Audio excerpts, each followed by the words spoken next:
Olá pessoal, graça e paz. Estamos aqui novamente para mais um estudo. Hoje no livro do profeta Oséias. Hoje começamos o bloco denominado como profetas menores. E Oséias é o primeiro profeta, embora não seja o primeiro, né, na ordem cronológica.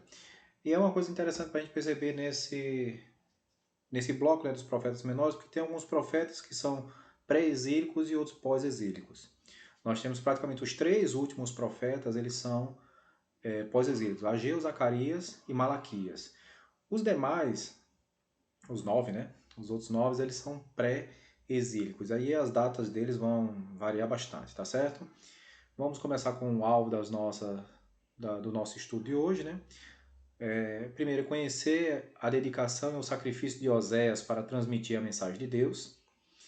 Devemos, né, desejar que outras pessoas também conheçam o amor de Deus e se arrependam. E como crentes, né, devemos nos envolver, né, com a sala em uma ação evangelística. Lembrando que a escola bíblica dominical ela é prioritariamente evangelística, tá certo, gente? Então, nós temos um aprendizado, sim, mas esse aprendizado ele deve se estender às outras pessoas. Uma das mensagens centrais do livro de Oséias é que as pessoas erram por não conhecer devidamente a palavra do Senhor. Então, vamos levar a palavra a essas pessoas. Quem são os profetas menores? São livros que eram considerados um único livro e chamados 12 na Bíblia hebraica. Agostinho cunhou a expressão profetas menores por causa da pouca extensão de seus escritos, embora sejam textos curtos, né, em torno de 1050 versículos, o conteúdo é profundo, coerente e relevante. Lembrando, gente, que muitos desses profetas menores eles foram contemporâneos, tanto de Isaías quanto de Jeremias, então outros profetas também lá do Antigo Testamento que tiveram uma atuação muito mais ampla, né? A gente vê os escritos de Isaías são assim, é uma vastidão, né? O texto dele. E Jeremias também. Então a gente vai ver que alguns desses profetas atuaram assim concomitantemente com os profetas chamados profetas maiores, né? Algumas informações básicas do livro, né? São uma visão panorâmica. A data 740 a.C. O autor é o próprio Oséias, né? O profeta de Israel. Aí lembre que nessa época já havia a divisão em Israel Norte e Israel Sul, né? O reino de Judá e o reino de Israel. Então Oséias ele atuou nessa parte norte do reino, na parte chamada Reino de Israel. O alvo é mostrar o pecado do povo de Israel. A palavra-chave é perdão. E o versículo, capítulo 3, versículo 1, que vai justamente resgatar essa ilustração que há entre a vida familiar de Oséias com a vida espiritual do povo de Israel. E veja o que diz o texto. O Senhor me disse: vá, trate novamente com amor sua mulher, apesar de ela ser amada por outro e ser adúltera. Ame-a como o Senhor ama os israelitas, apesar de eles se voltarem para outros deuses e de amar os bolos sagrados de uvas passas. Isso aqui é a representação, né, do que a família, né, a esposa de Oséias representava em relação ao povo também de Israel. E aqui a gente tem um esboço do livro, né, que vai estar descrito pelo menos em três etapas: Oséias de 1 a 3, Oséias 4 a 10 e Oséias 11 a 14.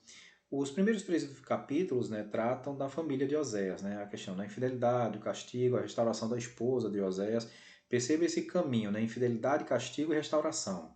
É uma coisa que vai guiar também o restante do livro. E a partir do capítulo 4, nós temos as pessoas envolvidas, é o próprio povo de Israel. E aí vem dois blocos: o juízo do povo de Israel e a restauração desse mesmo povo. Né? Em uma sentença, Oséias ficaria da seguinte maneira: usando sua família e a traição da esposa, o profeta mostra a infidelidade do povo de Israel e o amor leal do Senhor. Isso que a gente precisa lembrar, né? Lá em Timóteo, né, nós temos, né? Por mais que sejamos infiéis, ele permanece fiel, Deus permanece fiel. Por que isso, gente? Porque há uma aliança. Por mais que a gente não cumpra o nosso papel na aliança, Deus continua cumprindo o papel dele. Por quê? Porque ele não volta atrás. Deus ele continua nos amando. Eu gosto muito de uma frase do Frei Beto, né, quando ele diz o seguinte, que independente do que o homem faça, Deus continua amando o povo. Deus continua amando esse ser humano. O pecado pode até nos afastar de Deus, mas jamais faz com que Deus deixe de nos amar, né? Isso é uma coisa linda, né? Que nós podemos perceber e com base também nesse texto de Oséias, né? Um profeta de família, né? A mensagem de Oséias salta das páginas da Bíblia quando lemos seu livro. Ele é um dos personagens mais envolvidos com a sua mensagem. A própria família foi uma ilustração daquilo que ele pregou. E aí a gente vai ver como é que isso se caracterizava, né? Veja a questão da esposa Gomer, né? Assim como Gomer se prostituiu, Israel se afastou do Senhor com a idolatria, né? Então tem essa representação do povo de Israel comparada a essa infidelidade da esposa do profeta. O filho de Jezreel, o nome significa Deus semeia, né? Uma profecia que indicava um juízo do cativeiro. Aí vem outros dois filhos também com nomes significativos que vão mostrar como estava assim, a relação da família com a situação do povo, né? Veja a filha, Loruama, né? O Loruama, desfavorecida, né? O nome indicava a falta de demonstração de compaixão que seria refletida no sofrimento de Israel pela disciplina do seu pecado. E Loami, que é não meu povo, né? A criança simbolizava a rejeição da aliança por parte de Israel, né? Quer dizer, o povo não estava, o povo de Deus, o povo que deveria se chamar pelo seu nome, não estava cumprindo o seu papel na aliança, né? Então, até os nomes dos filhos de Israel, ou melhor, de Oséias, estavam simbolizando essa situação de do povo, né? Então, assim, a gente vê até algumas pessoas, não tem, porque assim, o prefixo, né, lo, significa não, né? Assim, o Ruama seria favorecida e Ami seria meu povo, mas aí como tem esse prefixo não meu povo, ninguém vai botar o nome hoje da criança, né? Pelo menos espero que não, né? Lo Ruama, né? Eu poderia colocar Ruama, que seria favorecida, ó, Ami, meu povo, né? Então, a gente poderia até visualizar alguns nomes dessa forma, né? Mas não com o prefixo negativo na frente, né? O profeta e sua profecia, né? O casamento de Oséias. Oséias incorporou a mensagem de Deus a Israel e sua família. A ordem de Deus para que Oséias se casasse com uma prostituta parece violar uma série de mandamentos, como a lei que ordenava o apedrejamento de adúlteros. É claro que aqui o apedrejamento estaria condicionado à esposa de Oséias, né? Porque ela que teria violado os votos do casamento, não o Oséias, né? Ele não iria de tabela, e sim a pessoa que adulterou, né? A pessoa que ajudou nessa adulteração, né? Isso era uma coisa que era própria da lei da época, né? Conforme Levítico e Deuteronômio. Alguns comentaristas dizem que o caráter adúltero de Gomer é uma analogia da idolatria, outros que Deus se referia apenas a uma tendência ao adultério ainda não realizada. Né? Essa segunda interpretação é um pouquinho mais difícil, porque até o próprio texto mostra a saída dela de casa e as consequências de tudo isso. Né? Então, e como Oséias vai em resgate a essa esposa. Né? E aí, gente, a gente chega num ponto, né, do que trata o livro de Oséias, quais são as doutrinas que estão presentes no livro de Oséias. A primeira delas é o conhecimento de Deus. Segundo as profecias de Oséias, né, um dos cernes do problema de Israel com a idolatria está na negligência do conhecimento de Deus. O povo de Israel não conhecia devidamente a Deus e por isso pecava. E aí vinha dois problemas: o povo que não conhecia e quem conhecia não ensinava. E aí vem uma responsabilidade daqueles que eram líderes, né, que tinham a função de ensinar e não estavam fazendo. E aqui, gente, eu quero chamar a atenção dos pais. Se você é cristão, se você teme ao Senhor, ensine a seus filhos. Ensine para que eles aprendam. Ensine, que isso é uma responsabilidade que você tem enquanto líder da sua casa, tá certo? Tem um outro ponto de doutrina que fala sobre julgamento e salvação. E aqui a gente tem, lembra que eu falei, né, que aquela situação, né, de Israel estaria descrita no restante do livro, ou melhor, a situação da família de Oséias estaria descrita no restante do livro para se referir a Israel. Então veja que tem aqui, são vários ciclos, são 5 ciclos de julgamento e salvação, né? Então, Oséias 1, 2 a 9 vem o julgamento, do 10 ao ao capítulo 2, versículo 1, vem os textos que falam sobre salvação, e assim sucessivamente. Vale a pena fazer essas comparações, perceber essa forma como o profeta ele está construindo o seu texto bíblico, lembrando sempre que a gente tem aqui o conhecimento de Deus é importante. O julgamento ele está presente, a salvação também. Com base em quê? Com base nesse amor de Deus pelo povo de Israel, pelo povo da sua aliança. Né? O amor de Deus ele é apresentado que é apresentado no livro, ele se resume nas seguintes palavras: porque eu sou Deus e não sou homem. Então, assim, o homem ele volta atrás na sua palavra, Deus não.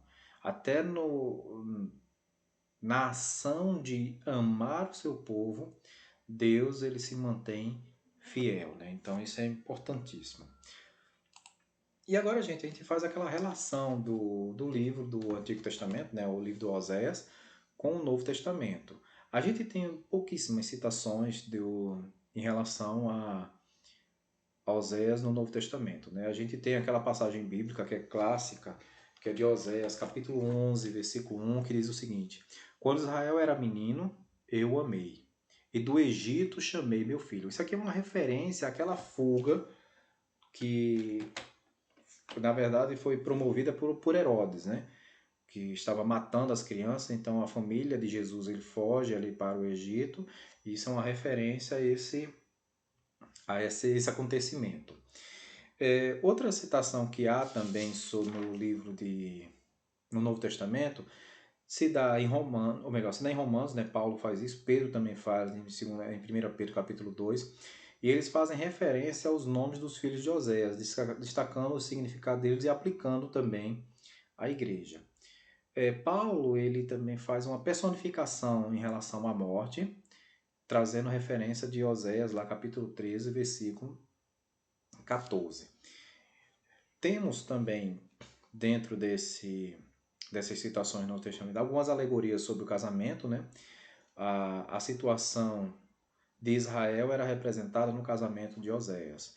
Em Efésios, nós temos um casamento relacionado entre Cristo e a sua igreja. E as referências messiânicas, nós temos, né, o Oséias 11:1, em referência ao Messias, acabei de ler para vocês, e também a Oséias capítulo 3, versículo 5, na qual Davi representa a linhagem do rei Messias. Né? Então, essa linhagem que seria restaurada através da pessoa de Jesus. Então, essas são as referências que tem no Novo Testamento, são poucas, mas ainda há essas referências. Para finalizar, Oséias ensina a respeito do amor infinito de Deus. Sua mensagem nos desafia e impulsiona a evangelizar, a demonstrar semelhante amor às pessoas e resgatá-las. O interesse de Deus em recuperar o pecador, no livro de Oséias, faz jus ao que o apóstolo Paulo diz: o amor de Cristo nos constrange. E eu gosto muito de uma passagem de Oséias quando diz assim: leve ao deserto e ele fale ao coração. Meus queridos, é importantíssimo, né, que as pessoas conheçam a palavra de Deus. Mas de que forma? Esse falar ao coração é falar com carinho, falar com ternura, falar com moderação. Às vezes nós temos apresentado a mensagem de Deus pelo medo. A gente apresenta, né, as consequências do pecado que nos leva, né, à perdição, e esquecemos de falar as consequências do amor que nos leva à salvação. A igreja está para falar da salvação. A igreja está para pregar e viver esse amor de Deus. Jamais se esqueça disso, tá certo, meu querido, minha querida? Próxima semana nós vamos estudar o livro do profeta Joel. Desejo a você uma semana abençoada na presença do Senhor. Forte abraço.